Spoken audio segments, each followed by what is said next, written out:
We are going to have to act if we want to live in a different world.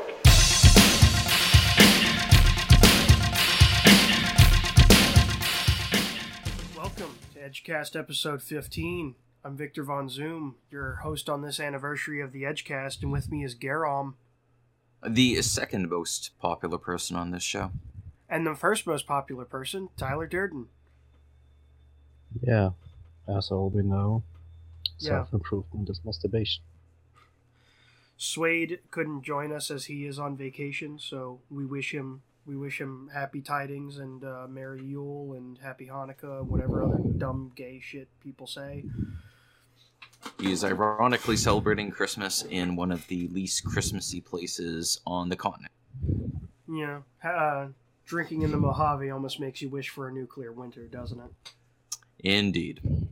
Yeah, and it's been a year and we still can't find Apollo, so I guess he really is gone to time and space. Lost to the ides of history. Well, he is a bitch. Damn. So, let's let Garam take it away like we used to, and we will let the anniversary spirit feel as we get into this. Topic one. So Garam? let's kick it off with some old news, because at the rate we record these, all the news is not news, it's old. So topic one, Trump-itter.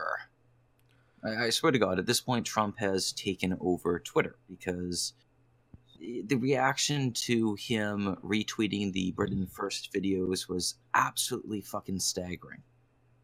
And the media went after him full hog because they were absolutely convinced everything that was shown in these videos was a complete forgery, because it's Donald Trump and everything Donald Trump has to say is wrong. If he says the sky is blue, clearly somehow he's wrong. It's a shade of aquamarine, or blue is just a social construct. So Trump retweeted 3 videos from this fringe political group called Britain First that and I think the vast majority of damn near everyone on the face of this planet have never heard of nor ever cared about, because why the hell would you? So, as it turned out, one of the 3 videos was not accurate. However, 2 of the 3 videos showing Muslim gangs being violent towards non-Muslims was actually accurate. Yeah. This coverage was so unbelievably hypocritical, because as Sargon, an excellent video on this one, pointed out, the UK media has frequently covered similar stories about Muslim gangs attacking non-Muslims, Sharia patrols, for instance, where they'll harass gay people just walking down the street. This has been well documented. So what Trump retweeted is really no different than what the mainstream UK media has been talking about on and off for several years now. But of course, because it comes out of Trump's mouth, it must be the worst thing ever. The only thing that I can imagine has been accomplished from this is it gave Britain First a huge media attention. And I heard that a couple, this was, I think 2 weeks after the videos were retweeted, Britain First had a PR posting, and basically they press release, and they said that their membership had skyrocketed. I think they were saying it's like had doubled or tripled. Yeah. So really all the media managed to do... just under triple, I believe. Yes, it was quite a significant bump. It's still a relatively small group, but when all you're doing is attacking people who they see the mainstream media talk about these Muslim gangs, they see the terrorist attacks, and obviously religious conservatives attacking non-religious people is makes people uncomfortable. And when you attack people who are scared of being attacked themselves, where else are they going to be? Where else are they going to run? And it's insane. The mainstream media is just driving people towards people like Britain First. It's unbelievable that they themselves can't see the stupidity of their own tactics on top of their own hypocrisy. I mean, if you took out Britain First from that, you'd be able to apply that to pretty much anything the media has been doing in the last like 8 months about anything Trump has done on Twitter. Like, well, they complain about everything, but they offer no alternative. Yeah, everything they do to counter him just ends up being like the reverse of it's like the reverse of the Streisand effect, but or the inverse rather. But I mean, there's not really much we can say about that. It's like, you know, there's bullshit going on in Britain. Trump retweeted a video and everybody acted like he somehow, like, it was unfair of him to do so. Like, even the people that are, like, you know, that don't normally shit on Trump were acting like this is really unprofessional and everything else. And it's like, why do you fucking care? Like, what standard, like, all right, George W. Bush and Obama have completely ruined what it means to be presidential. So everybody who says that, like, is trying to hold Trump to any kind of standard anymore just need to fuck off.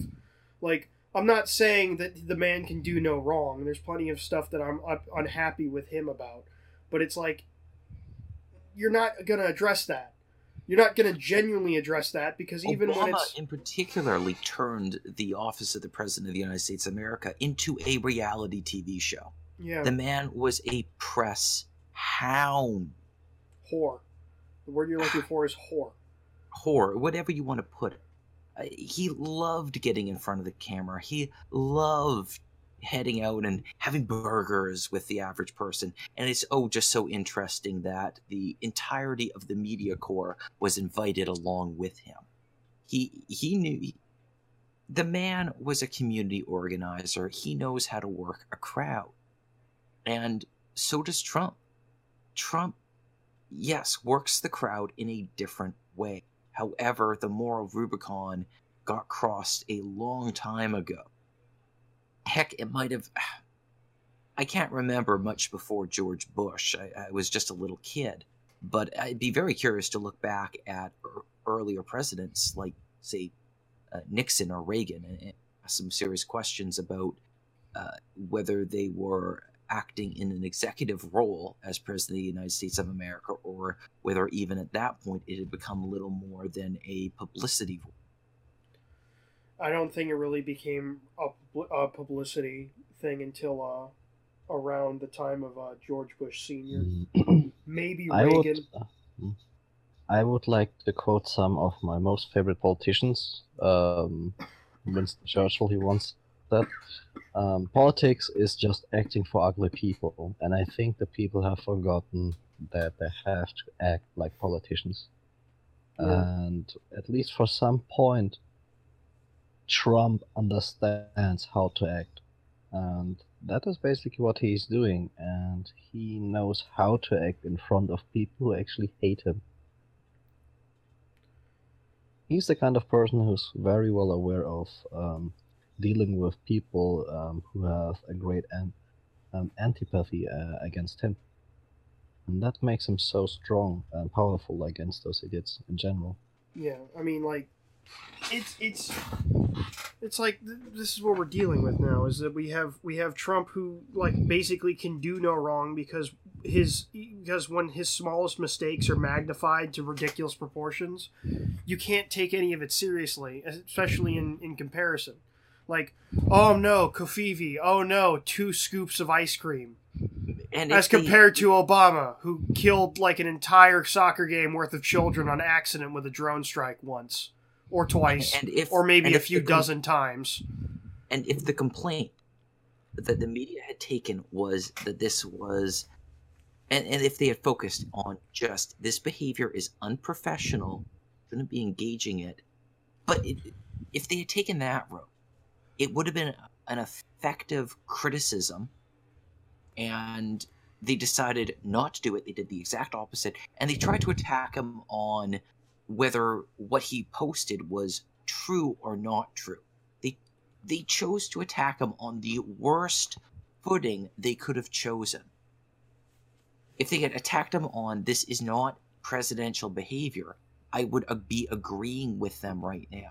But because the dialectic they chose was going to be that this was factually inaccurate, I got to look at them and go, no, you're wrong. Trump was 2/3 right. He was still 1/3 wrong. One of those was fake. However, I don't think he could have known that it was fake at the time. So, hey, he was wrong, you can point it out, but honest mistake. It's unacceptable behavior because it's not really very diplomatic. It sets his political cause further back.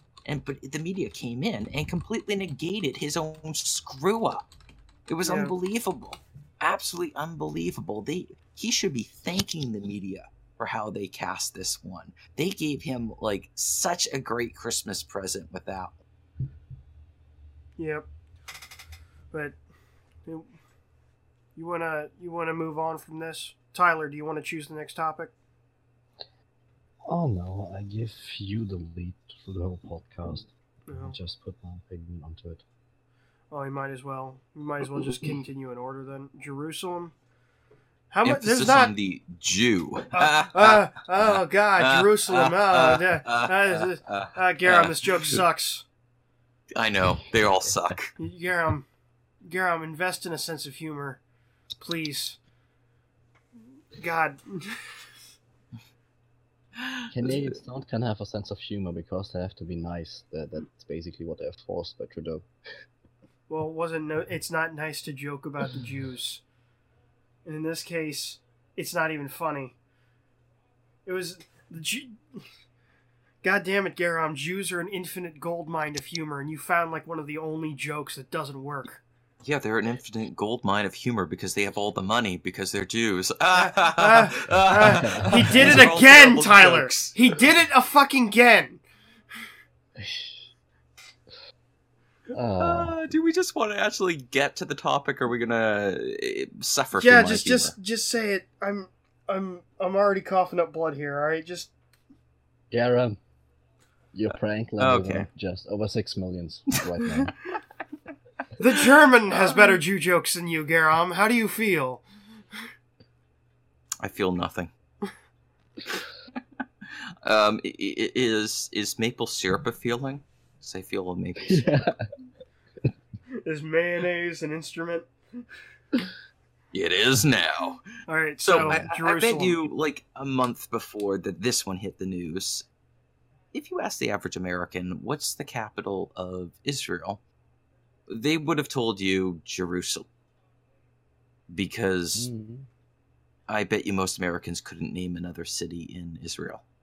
Christian power metal insert here. Anyways, so Trump comes out, and not only does he say Jerusalem is the capital of Israel, he's like, oh yeah, and by the way, we're going to move our embassy to Jerusalem. And cue complete insanity. This is truly hilarious because Trump is not the first president to decide to get on very public forums and say that Jerusalem is the capital of Israel. In fact, Obama did it. In fact, George Bush did it. In fact, our Lord and Savior Bill Clinton did it. Yeah. Like, honestly, when this first happened, the first thing that struck me about it was not the fact that people were getting mad. It was that I thought this was just another shitpost. Like, I thought that this was just, like, a giant shitpost, and he was, like, everyone's acting like, this man has single-handedly destabilized relations in the entire Middle Eastern all over again. It's like, yes, Trump did it by declaring declaring this place the capital instead of Tel Aviv. Not, all those drone strikes that wiped out, thousands of, hundreds of innocent soccer games. Or, taking out the two of the only stabilizing elements in the entirety of the Middle East, one after the other over the course of a 12-year war. Like, no. That's not what did it. It was Trump saying this. Like, it's just, like, either, like, at some point they're going to have to face themselves in the mirror and go, either this man has successfully shitposted his way out of, like, into more position, like, has shifted, like, power stances in the entire world through shitposting, or we're just retarded. Like, the media is going to have that conversation with itself at some point. or they'll just die. The media is too busy having a conversation over how bad of a decision this is with fucking Hamas and Erdogan. Yeah. These are clearly arbiters. Yeah, because Erdogan knows what the fuck. I mean, all right, Hamas maybe, because Hamas is it's still Hamas, but Hamas has also been remember, Hamas are the dudes that have been the same people for 40 years. And when ISIS showed up, Hamas was this is not cool. Hamas is at the very least the devil you know in this case. Erdogan has no fucking business giving anybody his opinion on anything.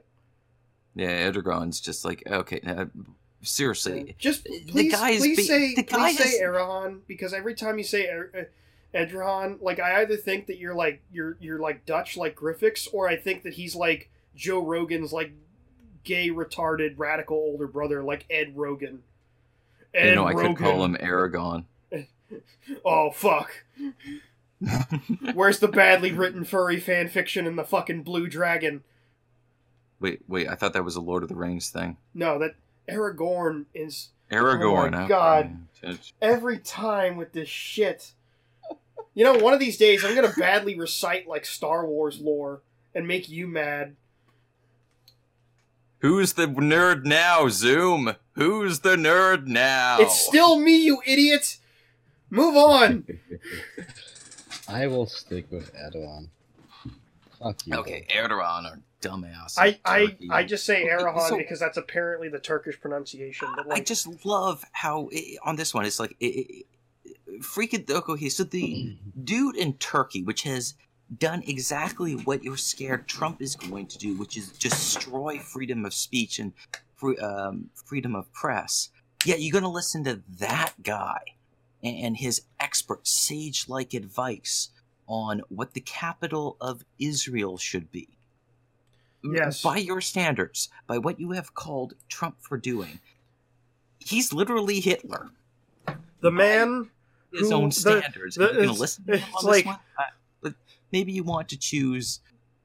It's that's in that perspective, you're pretty right. That is amazing. That we are living in a time. We are living in a timeline. All right, I know this is gonna sound really fucking shitlordery, but we are living in a timeline where we actually have modern Western media asking a terrorist organization and the radical and the radical Islamist leader of what was formerly the only Islamic the only constitutional secular Islamic state in the world, what their opinions on the capital of Israel is. I'm not sure this is the greatest of timelines anymore. I'm sure somebody will post a Mega Man meme at some point. Well, I find this all just a little stupid because, okay, first off, it's the American embassy. The Americans can put their embassy wherever the hell they want. They could put it in the bathroom of a soccer stadium. We then drone strike. We then do whatever. You walked into that one, Garam. Obama 1, Garam 2. Okay, anyways, the point is they can put it wherever the hell they want. Here's the next thing.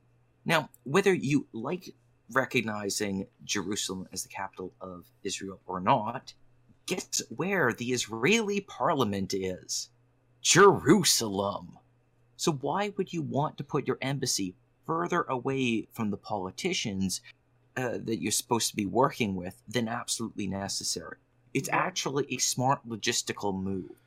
Well, it's mostly because it's the holy city and yada yada, and they don't want to piss off Palestinians and whatever. But it's okay, when are the Palestinians not pissed off? Well, yeah, all right. Stop with the fucking I know what you're gonna say here, and I'm not saying that you don't give a shit about Palestinians, but your whole point is basically I don't give a shit about Palestinians.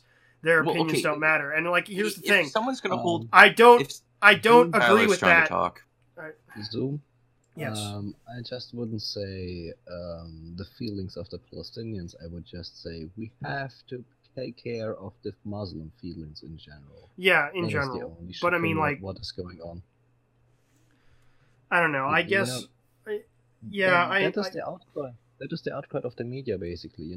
Erdogan, he's a fucking Turk. The Palestinians, they're what the fuck. The Arabs from the Arabic Peninsula, they are all complaining how evil it is to them. Why we should give a shit about them? Why we should give a fucking shit about their feelings? Countries don't have friends. That's true. Countries just have interests, and Trump is acting in the interest of the United States. And if the media doesn't understand this anymore, I think they should go and look for a new job. Well, I don't think the media ever understood that. The media's job is, at this point, just straight up propaganda. Yeah. They don't care. I mean, they won't talk about anybody. Like, of course Erdogan and Hamas are going to be against this move. That shouldn't be all that remarkable.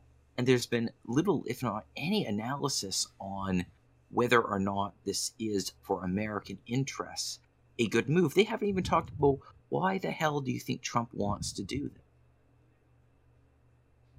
Has anybody asked that question in the media? Has there been any coverage? I generally don't know at this point because there hasn't. It's because they didn't ask that. None of them did. It's just been rampant speculation on the part of like the more quote unquote right leaning media perspectives. I don't know if there's some alternate media sources that actually have. I'm sure the White House released a press statement, though. Like I haven't been paying attention to those in a while, just because like they used to be a lot more funny when it was Jack Spicer, but now like. See, there's also this other comment. Not Jack Spicer, Sean Spicer. I fucking said Jack Spicer. Holy shit. And I thought Garam was the one who's heavily drinking tonight. I'm just trying to finish off the tequila. Still with the same bottle of tequila. Yeah. Anyway. So, one of the things that's come up, and I'm not sure how true this is at this point, but it was with the comment about the media and how much attention they're giving to the Muslim world's reaction to this decision. And the remark was, this is starting to get into the point of just being anti-Semitic. The left's hatred of Israel. They really fucking hate Israel at this point, and it's like everything Israel does has to be denounced and made out to be like the worst fucking thing ever. Anything good for Israel, it must be bad. And the comment was, Israel... Here's where I get conflicted. If the left accepts their own rules on this one, and in fact that Israel is indeed an ethnostate, and in these people's minds that Israel is always in the wrong, by those two accepted standards of the left is now anti-Semitic. Yeah. Even though, like, the majority of the left is controlled by people, is like most of the people who fund the left, like corporately at least, are Semitic. No. Like it's really it's a really strange scenario. No, the Jewish conspiracy is repeating themselves. You're going to go after the Jews again, so we can justify to bomb the other ones. Well, I can't wait until they start lumping the Jews in with the 1% and they start asking the Jewish question. I'm like, fucking really? Again? Like, okay, seriously, I know it was Marx who penned the Jewish question essay.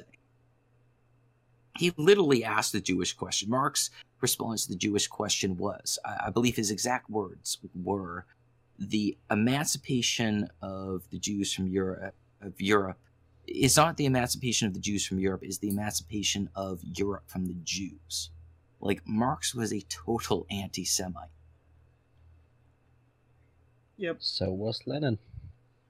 What a fucking shock. But if you listen to Polacks, they'll say that all the Bolsheviks and the all the Leninists and the Bolsheviks were actually like Jewish agents. Apparently, communism was a Jewish invention. Well, it sure got out of their control pretty fucking fast.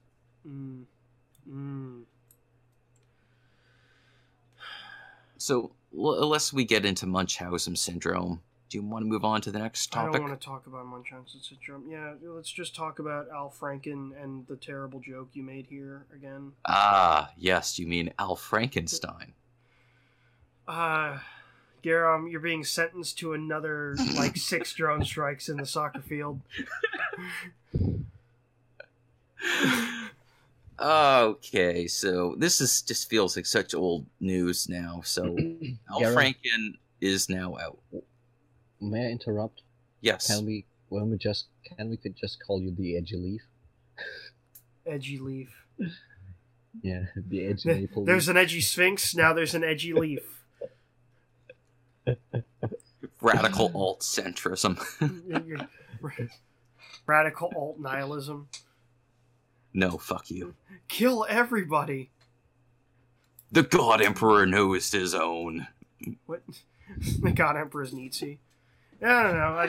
I'd be okay with that grim darkness of the 21st century. Anyway. So, anyways, Al Franken stepped down. He stepped down. There was a bunch of people defending it. There was a bunch of women that fucking defended him stepping down because they were upset. They were like, I know he's a sexual harasser, but Democrats like him are the reasons make the laws that keep women from being sexually harassed. So he needs to stay in power. So it's basically the Bill Clinton effect. Yes, it was fucking retarded. And then he continued to deny allegations about it. I know he took more cheap shots at Trump. What's angering me about this? He took a lot of cheap shots at Trump. Yeah, well, it's because he's Al Franken. And then what angered me about this was the shenanigans where apparently he's going to run for president in 2020. Yeah, one of the theories about why he was stepping down now was he'll step back, he'll let the air clear, and his going after Trump was political maneuvering. And that in 2020 he'll probably run for the Democrats' nomination. Yeah. Which I hope he gets because he can just be a joke candidate that gets pummeled to death by Trump. Yeah, he can use those comedy skills to good use and be a joke candidate. He was never funny. I went back and tried to watch him on Saturday Night Live, and he was just cringe. Dude, I don't know if it's because I've gotten older or because I've just become a jaded conservative fuck. But I've gone back and there's Carlin routines that make me mad now, because I know that Carlin wasn't a fucking dishonest comedian that just made fun of stuff because it was funny. He made fun of stuff that he was actually angry about, and it was a lot of this shit was just stuff that he didn't fucking understand, and it's that was Carlin, one of the greats. It's I can't imagine I can't imagine how much fucking, I couldn't put myself through it. I can't imagine how horrible it would be to go back and look at old Franken or God forbid Bill Maher routines. Oh God, Bill Maher. Ugh. Even worse, if I went back and watched old Lewis Black and fucking hurt myself.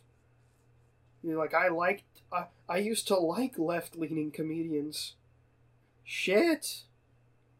Yeah, and then it ceased to be a joke at some point, and it became real. And it's oh shit, this was meant to be a joke, guys. I mean, nobody was actually expecting you guys to do this, and then you started doing it, and it's oh shit. Never meant to be put into practice. Yep. Absolutely never. Just like Al Franken should never become president because the man is a complete joke. I don't think should's a matter of it. He's if he runs in 2020, he's going to get stepped on. I don't know how he would punch back against Trump. Did you see? Yes. I cannot add anything to the guy you're talking about. I've never heard his name. Al Franken. Did I read into it? Yes. Al Franken is he's one of the greatest shills ever. He was a liberal comedian in the 90s that schmooed his way into public office by being a comedian and being really funny, and he would have debates on HBO with Ann Coulter and like just shit all over her and stuff all the time, and everybody thought he was like great and witty. And Really? it turned out that he was just a hack supported by the media that had a bunch of good writers, and he was propped up. He was a propped up comedian. He didn't actually have the chops to do it on his own. Something like that can seen become a comedian, a politician. Is that even possible? In the U.S., comparison to the rest of the Western world, the minimum requirements for being a politician are ridiculously low. Requirement one, get elected. Additional question: do you have in the United States the difference between a comedian and somebody who's doing cabaret? Do you know A that? comedian and a what? In Germany, we have comedian stand-up comedy, and we have people who we call it cabaret, and that is basically a very cynical approach to politics. No, To they what, don't. like a- They don't really. like a They don't really have a political defined commentator? difference between them. Yeah. I think what he means is like a commentator. No, comedian's not even an official like. It's like comedian. It's not. It's an official, unofficial term. Like it's not like we have an official position in our society called comedian. Like a comedian could be anything. Like a ventriloquist, like stand-up comics. Like a stand-up comic versus a TV comic, both be like in the U.S. like we will call anybody a comedian. Like we called. Okay. All right. Hang on. I'll here's a terrible example for you. Because, Carlos Mencia got away with being called a comedian in the U.S. for like 10 years. I don't like our standards don't fucking mean shit, Tyler. Because the things which I heard from George Carlile, we would consider that guy not as a comedian, but more like a cabaretist, because he goes on real life issues which are very present at the same time when he's making his stand-up routine and his stand-up routines, and they are very focused in the real life. And a comedian is going usually to make fun at, how shall I say it, stereotypes and that shit. Yeah. That is something like comedians are doing in Germany most likely. But cabaretists in general, they are going very hard after the political point of view, and they are very mean jokes. So they get the darkest things you can imagine. The only thing which they aren't allowed, of course, to joke about is Jews. You know why? Yeah. Well, I mean, almost all of like half of our big time comedians in the U.S. are Jews, so like that's not really off the table anyway. No, the specific issue in Germany about making fun of Jews in general, that's never a good idea. Yeah. Well, it's Germany. What are you gonna do? Oh, maybe we Yeah. could bomb it again. Maybe that'll fix them. Well, Or you are make it going even to be worse. called an anti-Semite instantly if you talk something bad about Jews in Germany in general. The only exception was, of course, the decision of Trump, where for some reason Germany sided with the rest of the world that it was a bad decision, and everybody thought that Germany, you're a fucking schizophrenic. Yep. Well, But anyways, I don't think Germany itself is schizophrenic. I think Merkel's schizophrenic. But without wanting to derail the conversation, please go on with that, Al, Franken, whatever. I was just about that's on that's to basically it. Is Al Franken? Hmm. Al Franken is so much of a joke. He actually thinks he's going to run for president in 2020. Yeah. Like Um, what I hope is that like I don't think Trump's going to lose in 2020, but I hope somebody like Jim Webb steps up and like makes the rest of the Democratic Party look like the fucking donkey show it is. Pun and terrible like double entendre intended. right, I forgot that me just shaking my head can't get picked up by the microphone. Faggot. So Al Franken was a victim of the hashtag #MeToo movement, which has been decided to be Time's Person of the Year, even Yeah, though look, it's this is not all we a have to. person. This is all we should say about this. Print media is dead. Don't give a shit what Time magazine thinks anymore. Yeah, also, seriously, a hashtag is not a person unless it is now, because that would somehow be person-phobic Yeah, and like I you wouldn't know, want to Garam, you know invalidate the next your magazine that's experience. going to like bring back sales to the print media industry. The one that figures out how to print like glossy photo covers.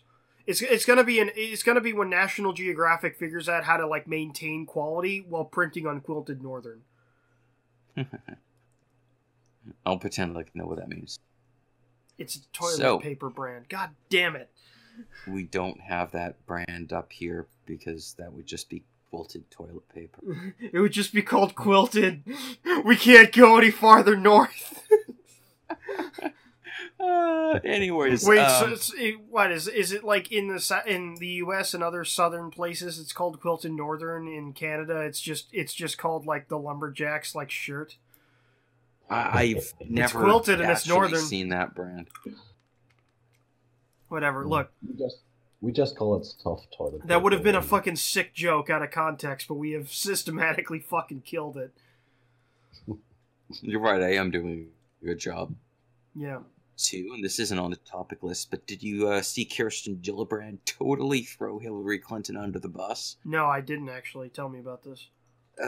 Kirsten Gillibrand is a senator from New York, and she is a complete fucking tool.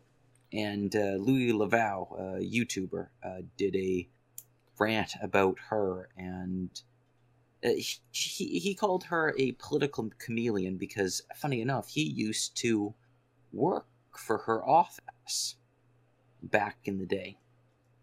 And apparently she is a complete shill and opportunist. So she might be the other candidate running in 2020 for the Democrat Party's National Democratic Party, whatever. I hope. to try and take I on hope Trump. if she rises, then like Louis gets to tell more internal stories and gets popular, same way as like Styx did when he like used his sick occultist knowledge of the outcomes of the election to gain YouTube fame. So he didn't need to like ride the coattails of Sargon of Akkad. Well, look at that way. That politician has learned the most important rule of the Democratic Party. You have to be a piece of shit. You have to be a piece of shit. An utter piece of shit. I Rule wish it was number that one of the simple. Democratic I really Party. do, Tyler. Mm. Like, It has to be the first rule of the Democratic Party. You have to be a piece of shit. And the second is, you have to be a piece of shit. no, like I wish it was like somewhere was like actually written in stone, like, you know, like the 10 Commandments outside the courthouse or some shit. So like fucking normies would actually see that and be like, "Oh, I thought it was just a phrase." Like, no. This dude, this person is garbage. Stop voting for them. But as far as speaking of Louis Levi, Speaking of YouTube, yeah, like Louis Levi and YouTube and everything else, like, so Big Brother's watching YouTube. What do you mean? What did he mean by this? okay, so YouTube has now hired 10,000 people to manually review videos which had been... Why don't we have? This is what makes me sad that we don't have a token racist to be like, what do you mean, people? And like, and then we can go, oh, he's talking about the Indians. Ah, yeah. It's not fun to make fun of Sikhs. So YouTube is... If it was 10,000 Sikhs, we wouldn't be in this fucking scenario, Garam. Well, they might be Yeah. hiring 10,000 Sikhs because they're outsourcing all the work to India. Yes, but like that'd be like all the Sikhs. That'd be like all the Sikhs there, and it's not Yeah. Sikhs. Does that statement 10,000 people actually also mean they could be potentially children? Oh, right. If they had... Oh, they should have outsourced it to Cambodia, not India. Yep. Oh, the fools. Anyway, so they've... YouTube is just damn insistent at slicing its own wrists even more at this point. Instead of just admitting that their entire censorship scheme isn't working and their algorithms are flagging videos which should not be taken down, No, we're just going to pay the salaries of 10,000 people, even if they're outsourced, to manually review this shit. And by manual, so what you're saying is that now every YouTube video, not just the ones that happen to have like female singers in them, are going to have like the top comment be like, "Show Bob's and Vagine, show Bob's." Is this what you're saying, right? I don't know what that means. God damn it, Garam. Alright. Every joke I have is falling flat. You make me sad. I'm just too much of a normie. Yeah, I guess. Or my sense of humor is just that bad. Continue beating yourself up. It amuses me. Here, yes, this well, is a cat of nine tails. Like, you know what genetically. to do. Yeah, I'm Canadian. It's self-deprecating humor. It's like genetically encoded into us. I think his engineer is coming through. You know, it doesn't make sense. Therefore, it cannot be funny. He breaks off one of the more thin branches of a maple tree and just flagellates himself with it. No, I just start his whacking. wounds with maple syrup. I go out to the pond. I just pick up a beaver out of the water and start smacking it. Anyways, any chances that this is going to mean that those reviews, when your video gets demonetized, 0 out of 10 did not show Bob's and Vagine. So yeah, chances are this is just going to turn into a shit show, because if I was an SGW at YouTube, I'd just change the rules on what can be monetized and not monetized. Like, you have to give these people some sort of direction. So as much as people might be excited, oh yes, finally, we'll be able to get our videos reviewed within 24 hours and then monetize. Most of the money you're going to make is within 24 hours on the monetization. But you still have to give these people a set of standards. And if the set of the standards are basically like, anything political will not be monetized, a lot of the people really hoping to be able to make money on YouTube through advertising again are going to be awfully disappointed. It really depends on the direction these 10,000 people are given. But for that matter, how long YouTube can afford to pay 10,000 people. Garam, what is even be more funny if those guidelines are going to leak? How they have to flag. And that is going to happen. Well, I'll push this story up on the topic list because, no, I think that was actually something we talked about last episode, was Facebook saying that white male is a protected category. Yeah, sure. So you can't insult white males because that's a protected class. And the example is this from a Tim Pool video, was that you could say I hate female drivers, and that would be okay because female drivers, by their definition, is a subset of the population rather than a protected class like white male. See, you can choose whether you're a driver or not a driver. And that was the logic given in the Facebook moderators' guidelines. Yeah, I mean, it's a cult run by an alien. What were we expecting exactly? But I suspect Facebook would come up again in the episode because Facebook seems to come up in every episode. Because they're just evil. Like Twitter. Yeah. It's almost like they might be a major means of news conveyance or something, Garo. Yes, it might be notable. A social media firm, if you will. So speaking of something that's been...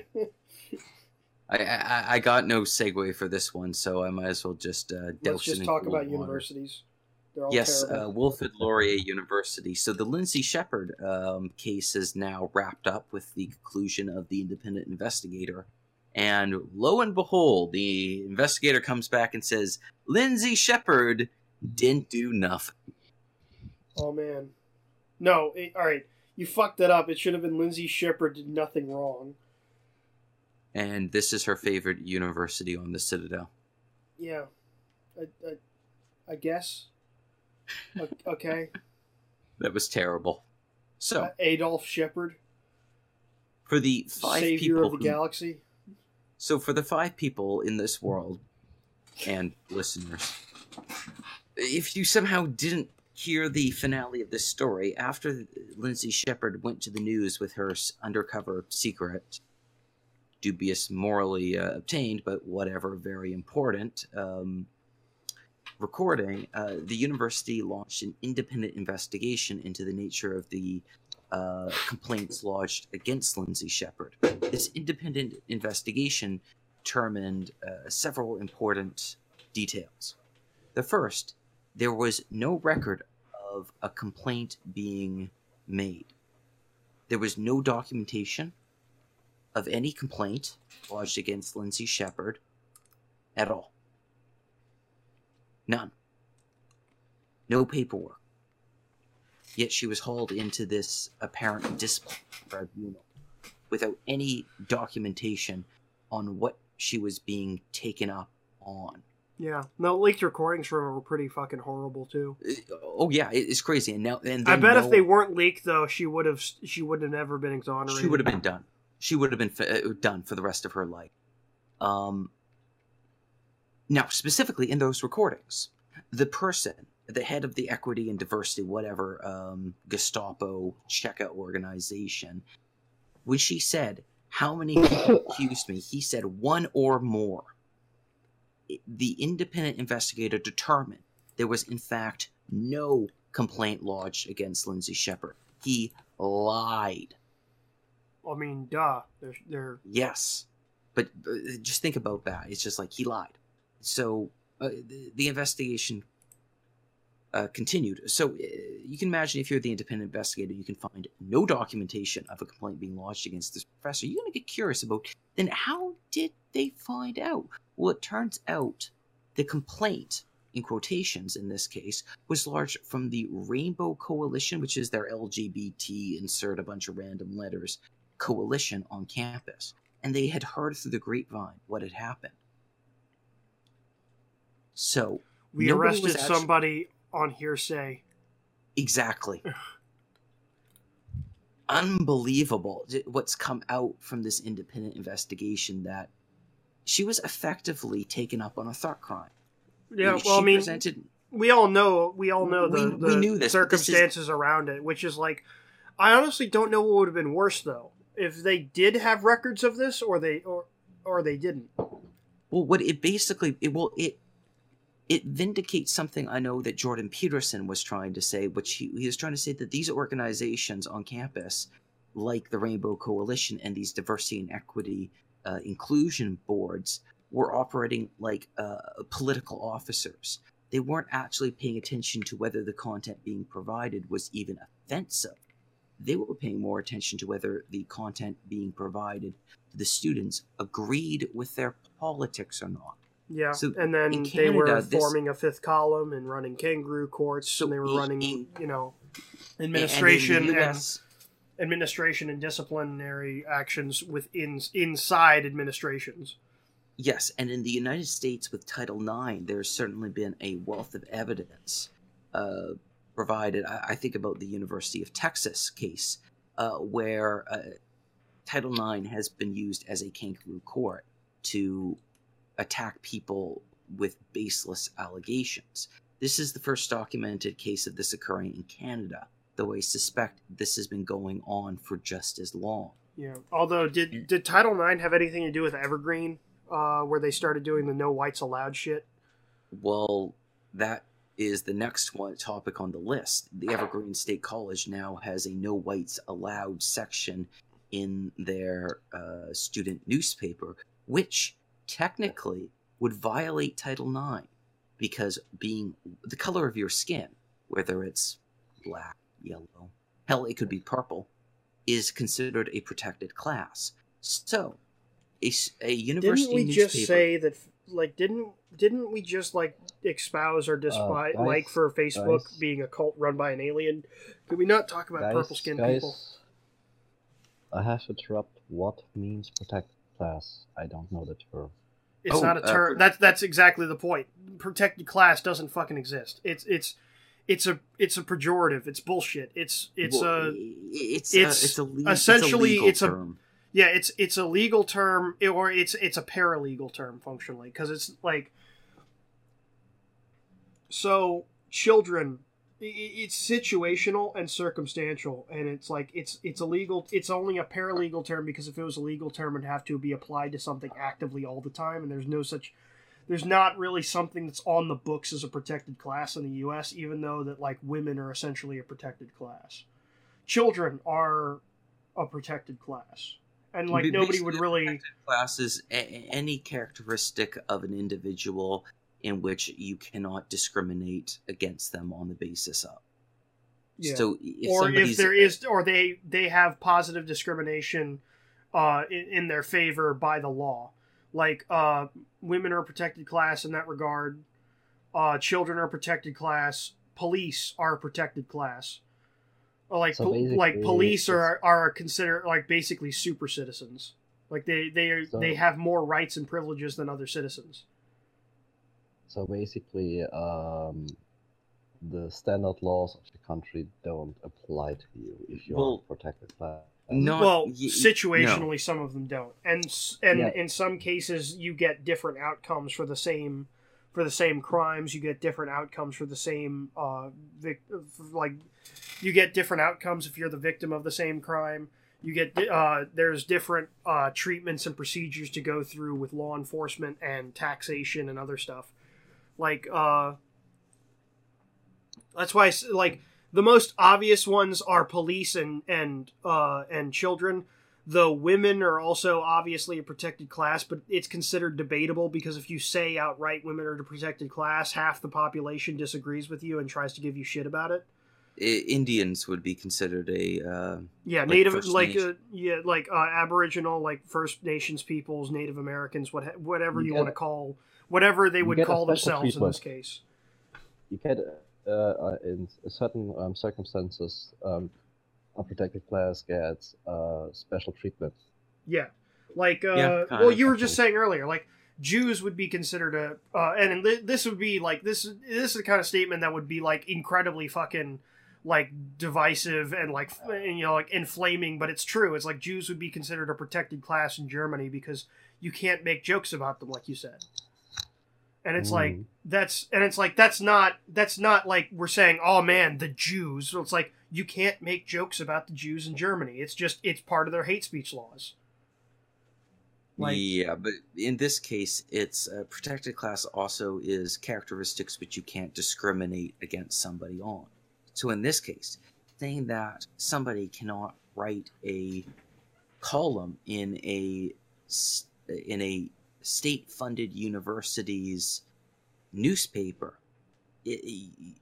being white is considered a protected class. You cannot discriminate based off of someone's skin color.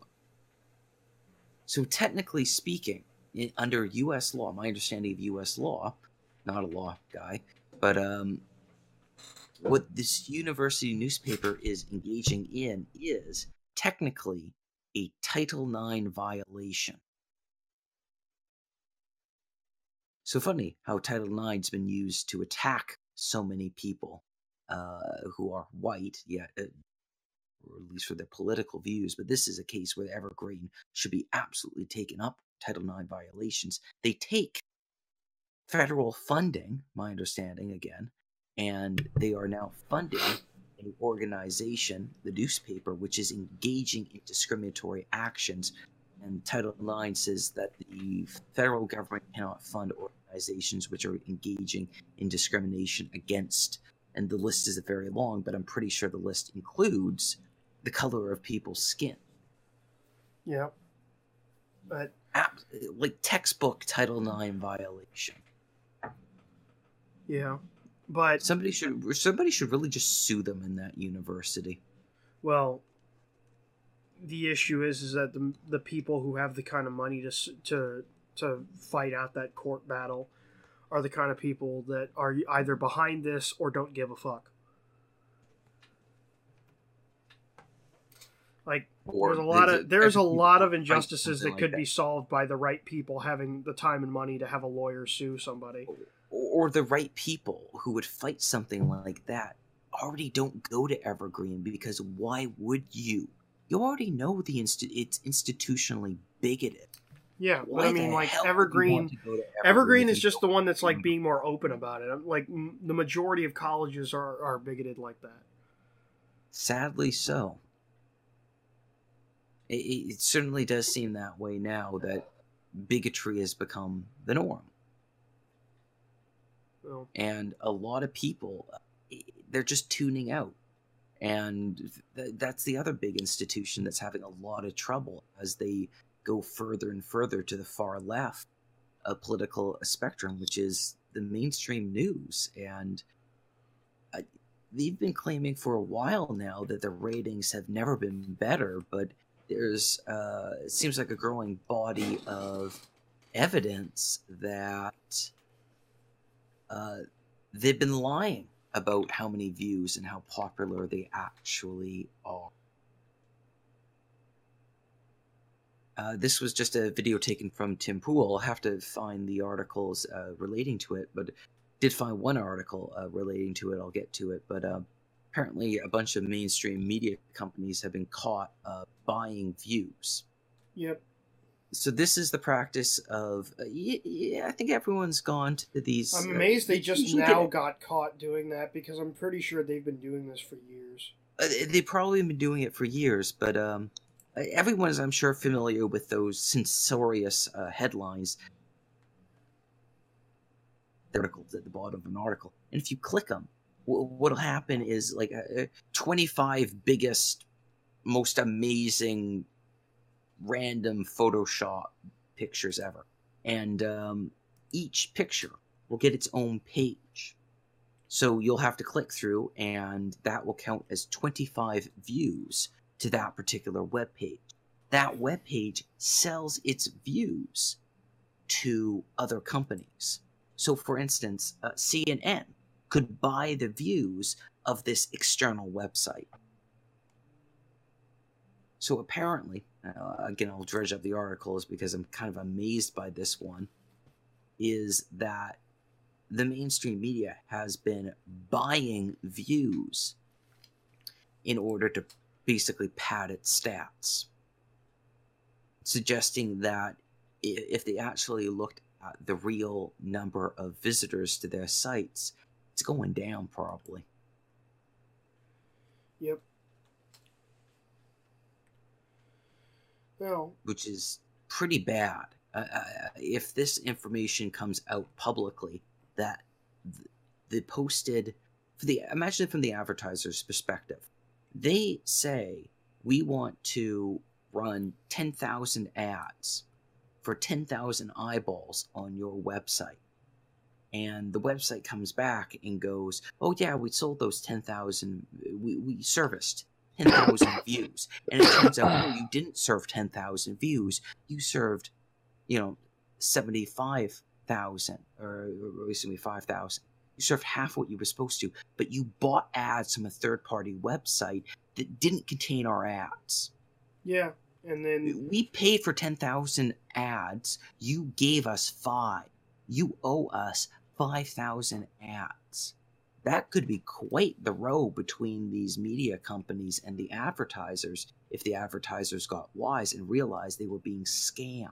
well, I mean, they're advertisers. What more than likely they'll probably just pull out, and then shittier advertisers will fill in the gap in the meantime. But the And- companies wouldn't be able to charge as much for the ads. Maybe, but I mean, like, they're still media corporations. They're still mega corporations. They're going to float themselves via like every other underhanded method possible, and then ignore they're going to ignore the consequences of incompetent leadership right But now until they get taken out of business. Which is definitely a very real possibility, because a lot of these companies aren't making money, and what's keeping them aloft is investment. True, but like What? at the same time, the majority of the people that are investing in these companies are people that hate Trump and hate the modern right and all of that, and have a narrative that they want to spin, not people that are trying to get their money back out of it. Yes. Garam, are you meaning by investors like, for example, Steve Bezos and the Washington Post? Yeah. People will invest and buy shares in the media company, and it was Tim Pool talks a lot about the state of the media. Had another video about writers selling fake news, and it's almost become like a kind of product placement. I can imagine is you have writers basically selling or doing product placement with a political opinion that's shared with their investors. The investors, in a way, are paying just to have their political views espoused and given legitimacy by the mainstream media. Which means, in that case, if the mainstream media is selling their content of their speech and misrepresenting how much they're actually, it's like everyone's trying to commit a fraud on one another. The They media's are. trying. Like there's Well, no laws, or at least laws that are easily enforced anymore in place to prevent yellow journalism like this from going on. Yeah, it basically looks like you've got these investors trying to scam the public to make their fringe political opinions look mainstream, and you've got the mainstream media trying to desperately make it appear like they're actually getting through to the mainstream public. But at the end of the day, I'm not sure the mainstream public is buying it as much as a lot of people would like to think they are. They aren't. The I mean, proliferation that much is of the- obvious. They aren't, and the whole thing is, it's kind of starting to come down on them about it. But they're going to just keep doubling down forever until they can succeed. And just for now, all we can do is just hope that like whatever new system arrives afterward to fill the power vacuum once all of these like media corporations start really dying and leave that big gap, isn't just something that like figures out another, some other like social engineering way to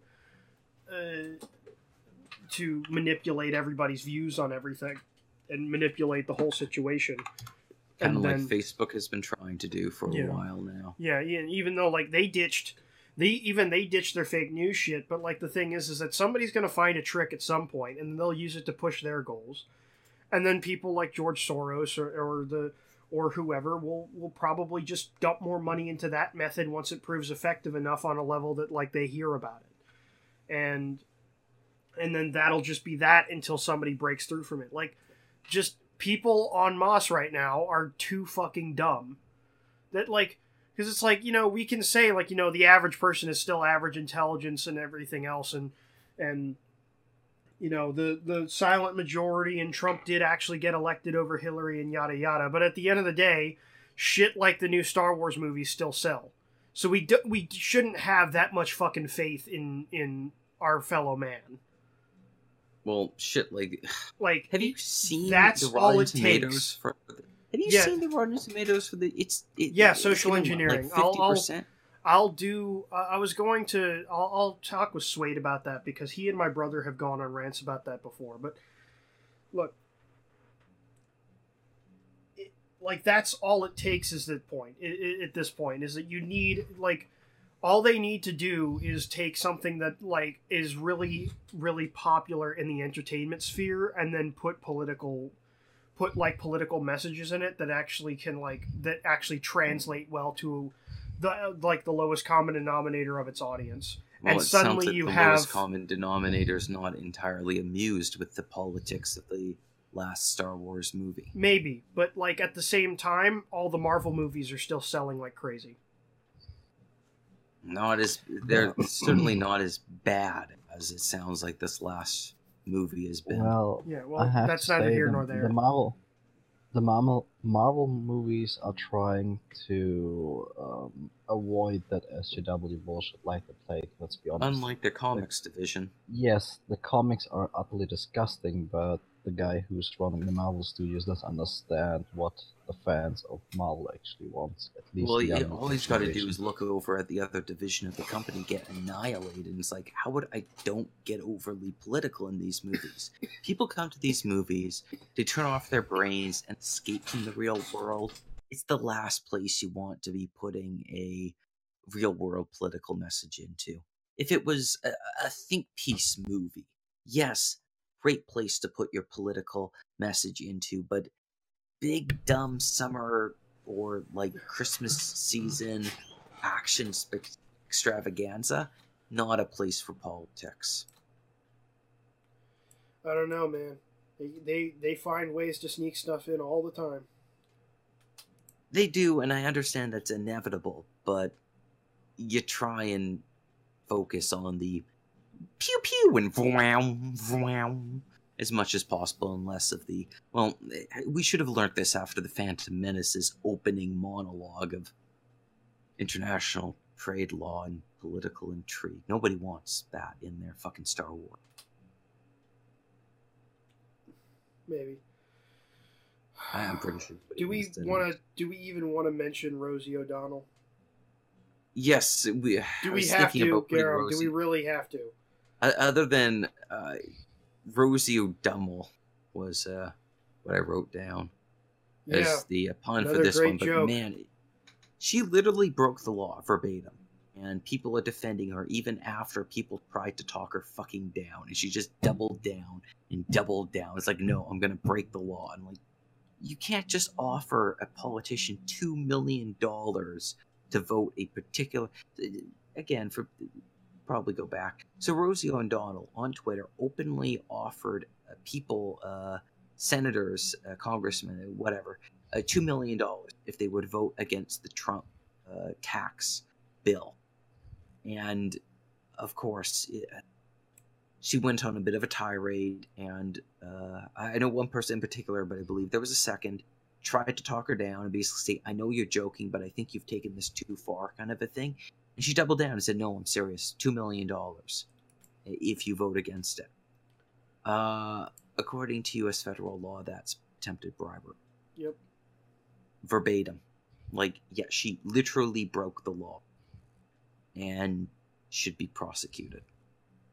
Now, good news is she didn't actually do any harm, so if she was prosecuted and convicted, I mean, make her pay a fine, do some community service, because nobody cared, really. It was just one of those, you broke the law, you did something dumb, you know, slap on the wrist sentence, and don't do it again. That's all. Do that, the entire situation's resolved, justice has been served, it's become clear to everyone. It's like, yeah, bribing a politician is something you shouldn't be attempting to do. Yeah. That being said, I don't see how there's any much of a difference between that and $10,000 a plate donation dinners. Well, you see, $10,000 a plate donation dinners are run by faceless lobbyists. Yeah. As opposed to washed up TV show actors. Washed up like the over-bloated whale she is. Mm. Oh, well. People will keep on trying to say that this is a suppression of free speech, and I'm shaking my head. It's like, this isn't suppression of free speech. This is, you attempted openly to well, bribe they'll probably, we'll see if we stop the 10,000 a plate donation dinners. I mean, money I completely speech. agree. I completely agree with that one. The entire money is speech thing needs to go the way of the dinosaur. And I swear half of the problems we're seeing in the United States now are just a bunch of a very small number of people with political opinions trying to use their fortunes to influence. I mean, it's a fucking plutocracy over there. It just, what was the line? Senators spend half their time at Washington, off Capitol Hill, in a cubicle, calling up people who donated money, begging for more money in 4 years. It's like you get like a week actually on the job before they make you sit in that cubicle. And it's like what you do for half your day is beg for more money for your next election. You're not actually writing laws. You're not actually listening to petitioners. You're just begging for money. Yep. So we should probably end this with before we get into drama. We should for our last bit of our news segment, we should end this with North Korea. Which is we don't have to worry about than... any of this because North Korea is going to develop nuclear weapons and it'll be nuclear World War III and we'll all be dead anyway. Chill out there, W. No, it won't.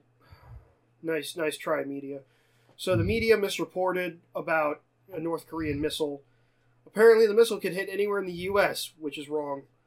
And but the media said it could, so that Trump and South Korea doing Trump having letting the United States Army and South Korea continue with routine military drills apparently is agitating. Yes, they do this every year or so. It's just Tyler. Yep. Do you know what happened in Oregon during World War II? That there was apparently a tragedy that the Japanese were responsible for. In Oregon? Yes.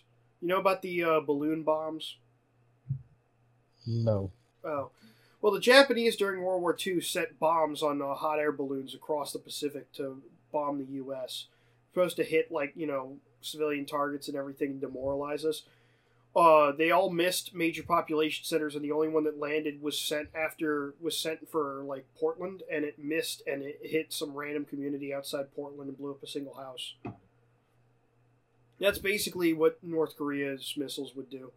Not exactly what I heard. My understanding of the balloon bombs were they had incendiary bombs, and the idea was they were going to light the forest fire, the forest of the Pacific Northwest on fire. And unfortunately, the only people who were killed was a group of curious children who poked at one of the bombs. The balloon had fallen to the ground and, of course, not dropped payload. And they were poking at it, not knowing what it was, and they accidentally detonated one of the incendiary bombs, killing a few of the children.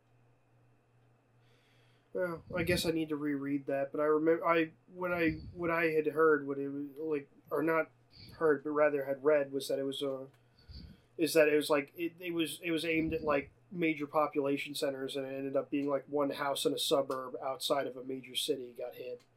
And it was the only one. But, not the craziest thing that was tried in World War II. I believe the bat bombs were the most crazy. Yeah, can we not talk about this? I was just making a reference to, the capabilities of North Korea. You don't want to talk about those little cute can we bats not, with the little bombs strapped to them? We have Tyler here, and we have you. This is tiny little bat suicide bombers. We can't just keep talking about World War II. It's going to be awful. Look, that is I brought that up as an anecdote to indicate about how capable I think North Korea is at launching long range munitions at the U.S. Yeah, well, I can also tell you, kind of like history repeating itself. This is kind of like the entire Israeli embassy thing, because they're quoting North Korea propaganda news to deride President Trump. And it's like, yeah, North Korea threatens to nuke us every Tuesday. Yeah. And they're saying, oh, this is a big provocation. Seriously, Trump wakes up in the morning, looks out his window and drinks a Diet Coke, and it's like, my God, the capitalism of this country, we will destroy you. He drinks a Diet Coke, and they're like, oh my God, Pepsi is one of the most important American industries, and he's going to destroy it. It's more who is drinking the Coke, Trump or Kim Jong-un? Trump. I don't know if he is capable of doing that. I'm pretty sure Trump is capable of drinking a canned soda. No. You know that would be sexist, drinking out of a can. Oh, yeah, I'm sure. But, do we want to talk about skeptic community drama again? Do we have to talk about the Tyler thing? The Kraut thing? Tyler, it was you! Admit it, Tyler! We had you on here to ambush you! The Kraut and T thing. Kraut going completely fucking nuts. We have a bear trap on each of your legs, Tyler. You can't escape us now. And tell us what you did.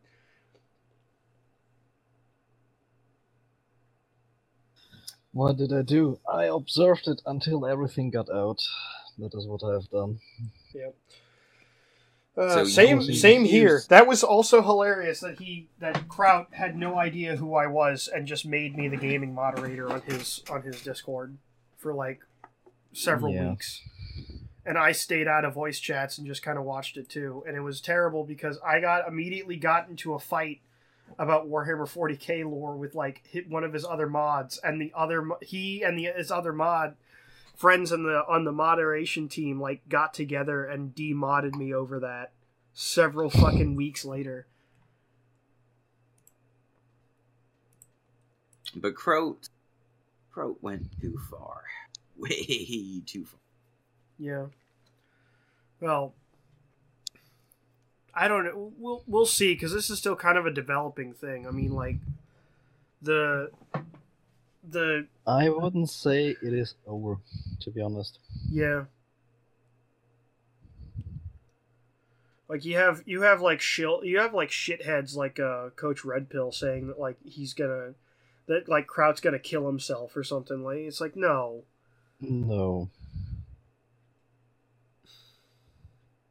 Somehow that doesn't make sense, but it just. I remember when Kraut was on the stream with some of Atheism's Unstoppable's streamers, and this one chick was going, "He docks because we care," and Kraut just went off the handles on her. And here he is working with a New York Times journalist to dox people. Yeah. Just what the fuck? So either a lot of the evidence against him has been taken completely out of context or like outright fabricated. Well, I kind of doubt that. I mean, I don't think a lot of people have the patience to Photoshop up a bunch of Discord messages, but like that, or he has totally done a complete 180 on a lot of this shit. But it's like this is such a sticky issue because he's known like both sides of the community forever, and like.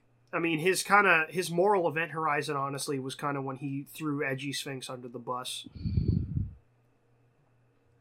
For the second time after apologizing to him the first time. The biggest problem with Kraut, he as a person is very emotional for some reason. He's very you're like this other human being. He has feelings. This is not acceptable for a German. No. I'm not talking about that. It is his I had to make the joke, Tyler. You know I had to. Yeah.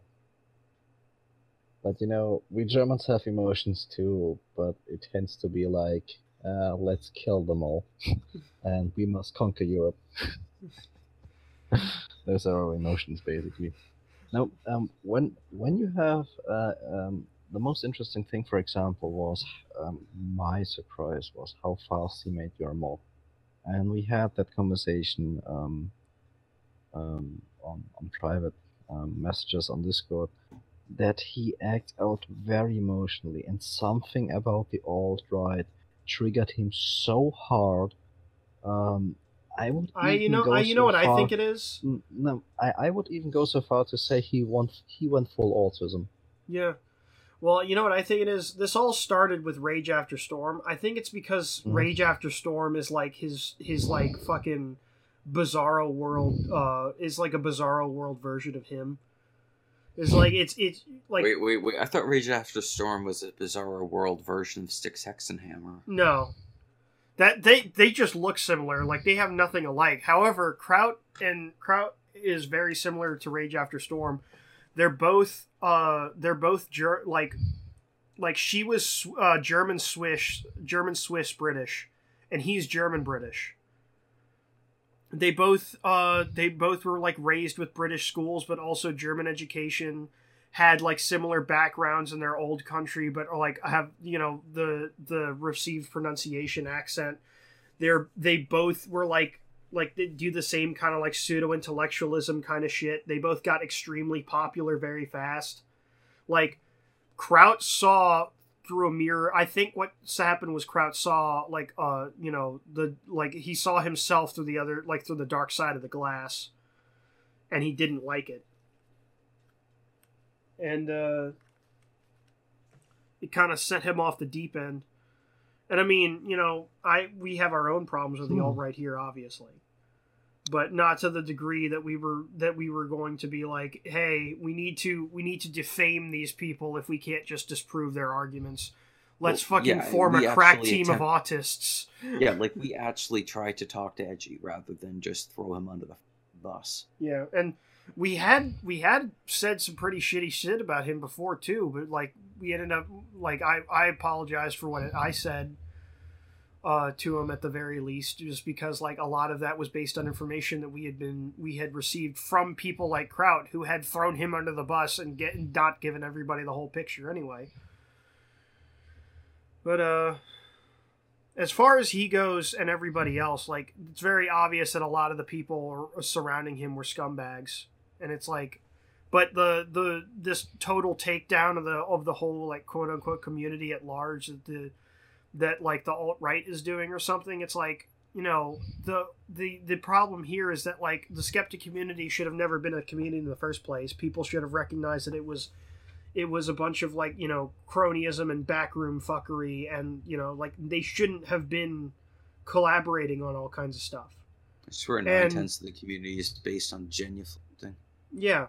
And then the alt-right like finally caught on to that later and said, yeah, these guys are all like collating on their shit. But like the alt-right has always been collating on their shit together. They always lock ranks and defend one another even when they're wrong. Like they have people like Brittany Pettibone and the rest of them that are just like, is it Brittany Pettibone? Let me see. Like they have like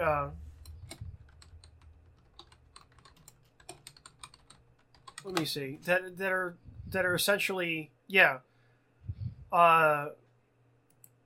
are just, they have talking heads that are in their movement that are really popular and on YouTube, but essentially don't have anything real to say, are just repeating points that other people have made and get traction because they're aesthetically pleasing to people in some way, shape, or form.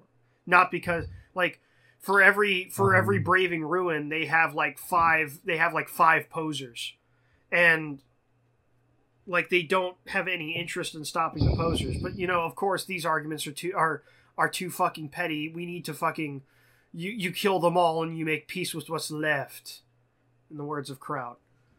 So like apparently we need to get people who are like known as doxers to get everything together. Well, do you know what also was kind of weird to me? How the alt-right reacted in that whole thing. The alt-right has something very interesting. They have a huge hate burner towards MGTOW, and they tend to white knight women in general, which kind of surprised me. Yeah. Really? I mean, Yes. well, it's mostly because of the whole like Western value, Western women. We need to raise more white children, but like, I mean, we've discussed this before. Like the majority of the problem I have with like anti-Semitists in general when it comes to like anti-Semitist. It sounds so retarded, but people who are anti-Semitic in their political views, like for a political goal, whether it's because like they're ethno-nationalists and believe that like there's some kind of like Jewish propaganda that is affecting their race or something like that. Like just in general, white nationalists and white supremacists that find a way to make it like other ethnic groups' fault for the plight that they're in. The majority of the issue I have with them is that they act like, these other races have been practicing Their general position is that either it's unfair that other races have been practicing realpolitik and they haven't, or that they are superior and other races shouldn't be allowed to exist at all, and therefore anything they do is wrong, but whatever realpolitik they do is right. And then act like it's their fault everything's ever happened. When it's like, the majority of the problems facing the quote-unquote white race at this point can be laid at the feet of white women, and you guys want to keep fucking protecting them. When them being a protected class in the first place is why you're in half of these problems. Yep.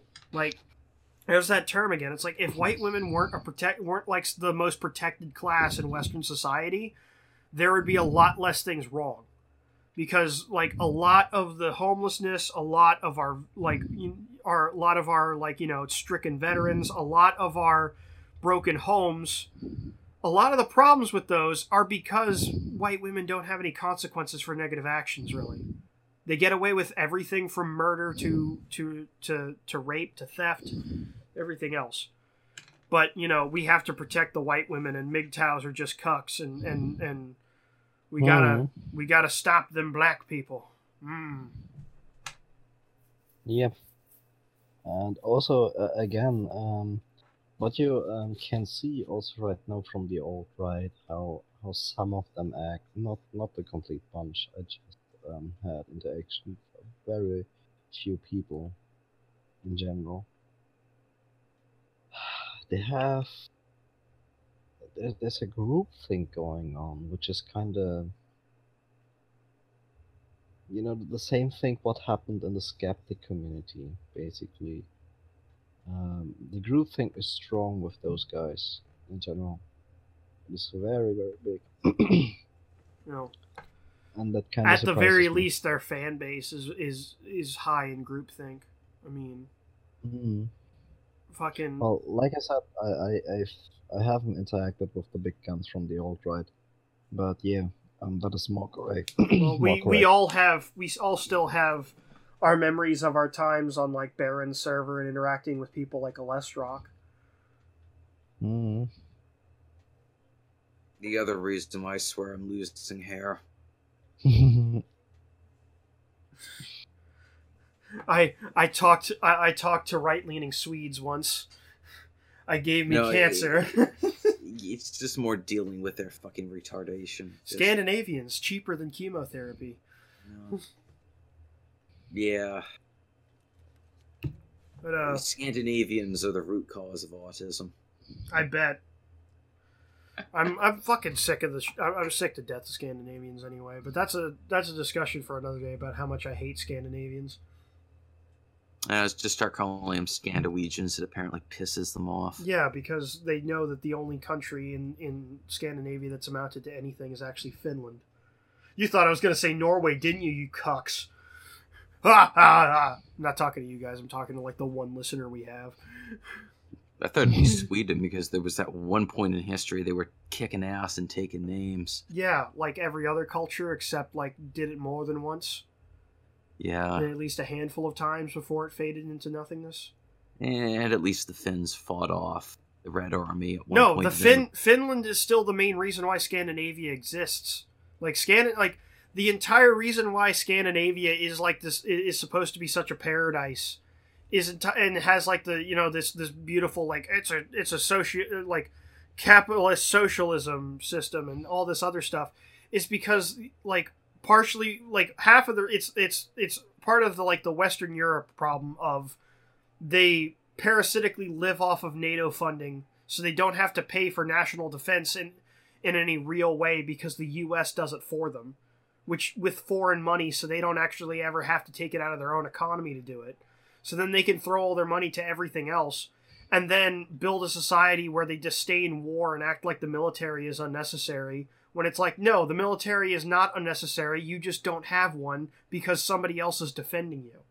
Yeah, because somebody else is picking up your tab. Yeah, and like, not only did all of them, like the rest of Western Europe, they all exist like that, but they also have, like, Norway has all the oil money. Denmark is, like, basically a client state of Germany, which, Tyler, you are, like, Tyler's would probably be able to explain better. Germany basically like is the industrial heart of Europe, and Sweden, and like Sweden has basically like piggybacked off the both of them. But all three of them, all three of those countries, like the majority of their heavy industry, the majority of like all of their labor force is like they basically steal it from Sweden or like get it as a tax write-off from Germany. Yeah, I hear they just go to the local IKEA. God damn it, Gareth. I'm gonna buy you like a self-help book for Christmas or something. Like. Well, I'm gonna be having to wait almost an entire year. Yeah. Anyway, do we have anything else we want to talk about? Fuck Sweden. Fuck Sweden. Yeah. I mean, like, I've never met a Swede that has been a decent person, honestly. Like, I don't know every Swede, obviously, but, like, every Swede I've run into online has either been, like, a hopelessly naive idiot or, like, a white nationalist piece of shit that is, like, that is, like, we have, like, by Odin, we have to save our people. And it's like, dude, you're a skinny LARPer in a shack in the middle of the the middle of the woods that is, like, believed this shit before you ever had a migrant crisis. Like, I would call you a poser, but that would be less insulting than when you actually are. No, Sweden is uncocking themselves. Don't forget that. Oh, yeah, they're totally doing that. Shut up, Casper. Like, fucking, like, I've never met a good Swede. I know quite a few Danes that are cool, but, like, they're the kind of people that I bet, like, if Denmark disappeared, or if Denmark, like, actually grew up and, like, paid for its own military and everything, they would, like, you know, actually survive. I know a Norwegian or two that are alright, but, like, overall, like, they have a society that is totally fucking diseased because it grows nothing but, like, I'm not gonna be like, spoiled pussies, but, like, they're people that are hopelessly detached from the rest of the world in a way that, like you only hear about in, like, in fucking, like, gay, didactic, down-talking bullshit about Americans that you've been hearing for, like, 12 years. That, like, people thought they could get away with forever until, you know, until the average U.S. citizen figured out, hey, wait, we don't have to fucking fund NATO. And then, like, suddenly all of those people shut the fuck up. Like, I have this joke with one of those Norwegian friends of mine that, like, he has a joke that he can't win an argument with me because he thinks that I have a button next to me at all times that says revoke NATO funding. That I'll just press it if he starts winning the argument. So every time, like, things get heated, he just makes that joke and it, like, diffuses everything. But it's like it's sad because he's one of the few Norwegians I've ever met that actually, like, realizes that could be a thing.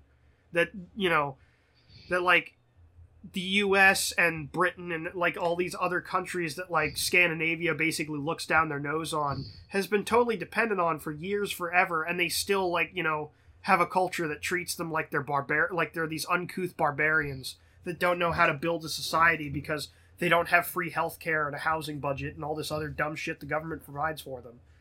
And it's like, oh wait, it's because we don't, like, you know what, you don't make dirt poor Finns subsidize all the entirety of our fucking infrastructure, and we don't have our military be run by an entirely different country, and then pretend that, like, we have some glorious martial past. You know what? Revoke NATO funding.